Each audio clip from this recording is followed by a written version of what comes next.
प्रिय साथियों, आपका अपने channel educational wonders with Sudeep Rajput में हार्दिक स्वागत है। तो चलिए आज हम बात करते हैं गेने महोदय के अधिगम प्रकार। तो गेने महोदय ने जो अधिगम के प्रकार में 8 प्रकार बताए हैं: चिन्ह अधिगम, उद्दीपक अनुक्रिया अधिगम, श्रृंखला निर्माण अधिगम, शाब्दिक साहचर्य अधिगम, विभेदीकरण अधिगम, संप्रत्यय अधिगम, नियम अधिगम और समस्या समाधान अधिगम। तो जो उनका सबसे निम्न स्तर का अधिगम है वो चिन्ह अधिगम है। तो चिन्ह अधिगम के बारे में हम बात करते हैं। ये चिन्ह अधिगम है वो सभी प्रकार के अधिगमों का आधार है। जैसे पावलोव ने अपने प्रयोग में बताया है कि जब घंटी की आवाज़ सुनकर कुत्ता है वो लार टपकाने लगता है, तो उसकी क्या है, अनैच्छिक क्रिया है। कुत्ते की लार टपकाना अनैच्छिक अनुक्रिया है और ये सीखने का सबसे नीचे स्तर का है, निम्न स्तर का ये सीखना है। और इसके अन्य उदाहरण है, जैसे आग से तुरंत हम हाथ हटा लेते हैं, और जब हम अपनी मोटर वाहन या कोई बाइक से हम जा रहे होते हैं तो चौराहे पर लाल बत्ती देखकर हम वाहन को तुरंत रोक लेते हैं। और सर्प या कुत्ते को देख करके बच्चे भाग खड़े होते हैं। तो गेने महोदय ने इन्हीं उदाहरणों के आधार पर बताया कि लाल बत्ती, कुत्ता, सर्फ आदि क्या हैं, उद्दीपक, और वाहन को रोक देना, लार का टपकना, बच्चे का दौड़ना, ये सब अनुक्रियाएं होती हैं। या बच्चा एकदम दौड़ता है और जब कोई उसे खतरा महसूस होता तो वो रुक जाता है, तो ये चिन्ह अधिगम कहलाता है और ये चिन्ह का उन्होंने उदाहरण दिए हैं। अब आता है उद्दीपक अनुक्रिया अधिगम। उद्दीपक अनुक्रिया अधिगम में आपने देखा होगा कि स्किनर महोदय ने क्रिया प्रसूत सिद्धांत का प्रतिपादन किया, जिसमें अनैच्छिक क्रियाएं पुष्टिकरण द्वारा पनपती हैं। इस प्रकार के अधिगम का प्रयोग वर्बल स्किल या व्यावहारिक कौशलों को सीखने में अधिक प्रयोग किया जाता है। जैसे एक बच्चा कुत्ता कहकर सीख जाता है जब उसे कुत्ते का चित्र दिखाया जाता है और उससे कहा जाता है कि चित्र को देखकर वह कुत्ता बोले। साथ ही उसके साथ सही बोलने पर उसे पुरस्कार भी दिया जाता है। अथवा आपने देखा होगा थॉर्नडाइक महोदय ने अपना उद्दीपक अनुक्रिया पे सिद्धांत का प्रतिपादन किया, जिसमें उन्होंने बिल्ली को एक पिंजड़े में बंद कर दिया था और बाहर उद्दीपक के रूप में भोजन रख दिया, और बिल्ली अपनी अनुक्रियाएं करती है, उछल कूद करती है। अचानक उसका पैर एक खटके पर रख जाता और बिल्ली बाहर निकल आती है और भोजन को ग्रहण कर लेती है। तो एसआर बॉन्ड इन्होंने दूसरा दिया था उद्दीपक अनुक्रिया। फिर तीसरा दिया है श्रृंखला निर्माण। इसमें इन्होंने पहले से सीखे गए एसआर अनुबंध आपस में मिलकर एक नई संरचना बनाते हैं। फॉर एग्जाम्पल, बच्चा सबसे पहले कुत्ता कहना सीखता है, फिर कुत्ता खाना खाता है, फिर कुत्ते सड़क पर हैं, और इसी प्रकार के अन्य वाक्य सीखता है। तो ये चैन एक सिस्टम बन जाता है। चैन दो प्रकार की होती है, मोटर और वर्बल। रिमोट से टीवी को चालू करना अथवा बंद करना एग्जाम्पल के लिए, तो ये मोटर सीक्वेंस का उदाहरण है। अब घर पर किसी मेहमान का स्वागत करना ये वर्बल सेकेंस है। वर्बल चेन से पहले से सीखे गए दो या दो से अधिक एसआर बंद जुड़ जाते हैं, स्टिमुलस रिस्पॉन्स जुड़ जाते हैं। फॉर एग्जाम्पल जैसे मम्मी, डैडी, छोला भटूरा आदि। अब तीसरा इन्होंने दिया है शाब्दिक साहचर्य अधिगम अथवा शाब्दिक संयोग अधिगम। इसमें एक एग्जाम्पल के तौर से हम ले लेते हैं, जैसे हम कोई चीज़ बालक को दिखाते और कहते यह एक बंदर है, अथवा दूसरा कोई पक्षी दिखाते हैं। दूसरी बार बालक को उसी चीज़ को या उसी के समान दूसरी चीज़ को देखेगा तो तुरंत उसका नाम लेगा बंदर। इसी प्रकार पानी के लिए वाटर, घंटी के लिए बेल, या एक ही भाषा के पर्यायवाची शब्द जैसे कमल को कलम सीखना आदि संयोग के उदाहरण हैं।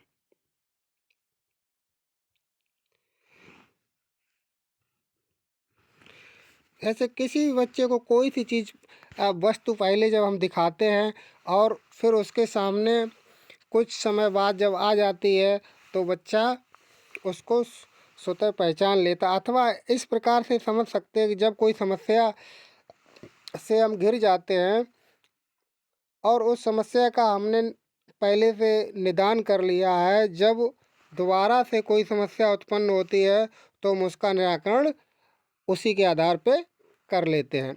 ये इन्होंने शाब्दिक संयोग साहचर्य अधिगम चौथा दिया है।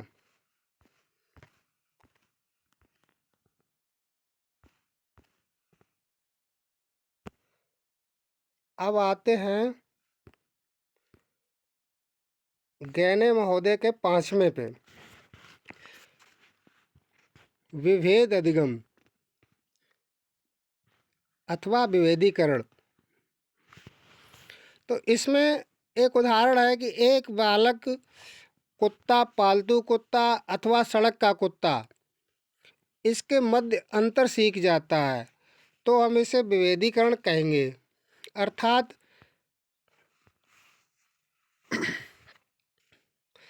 सही शब्द का सही वस्तु के साथ संबंध जोड़ना ही विभेद अधिगम कहलाता है। इसी प्रकार एक नवजात शिशु सभी स्त्रियों को अपनी मम्मी नहीं कहता है, वह किसी एक स्त्री के प्रति ही विशिष्ट व्यवहार करता है तथा दूसरी स्त्रियों को पूरी तरह से अनदेखी कर देता है। आपने देखा होगा कि बालक कई स्त्रियां सामने उपस्थित हो जाएं तो बच्चा अपनी मम्मी को ही पहचानता है और अपनी मम्मी से ही मम्मी कहता है, अपनी बड़ी मम्मी से बड़ी मम्मी कहता है, लेकिन बड़ी मम्मी को मम्मी नहीं बोलता है।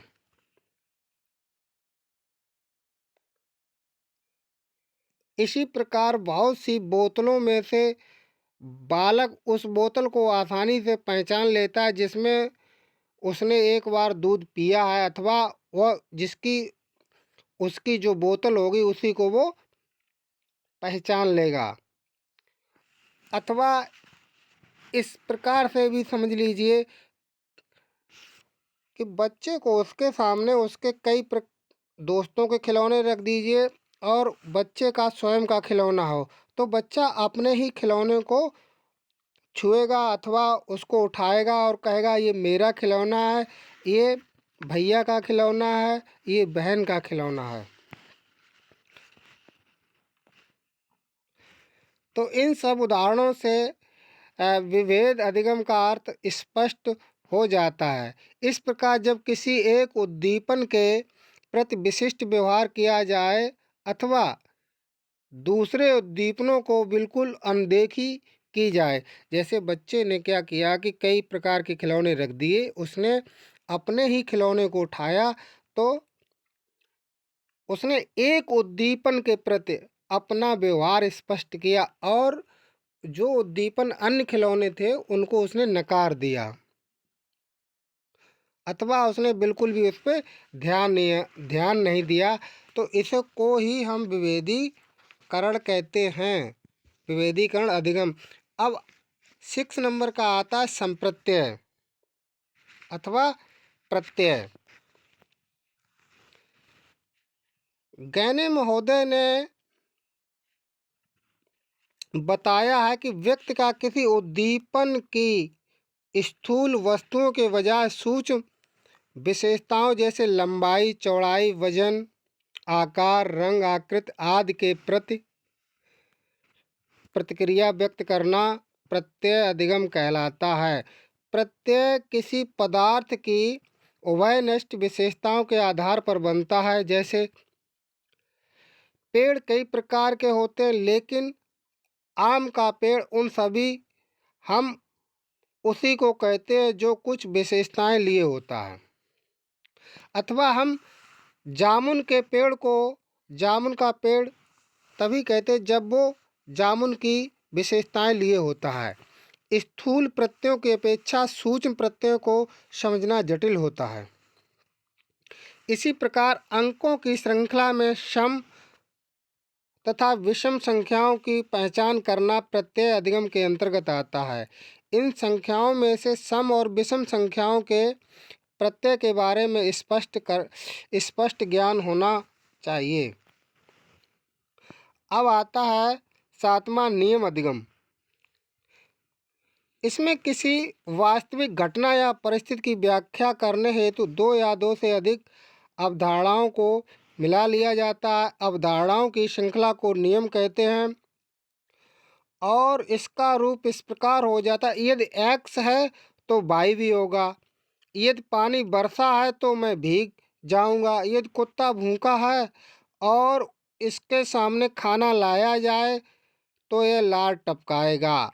अन्य उदाहरण इसके हैं।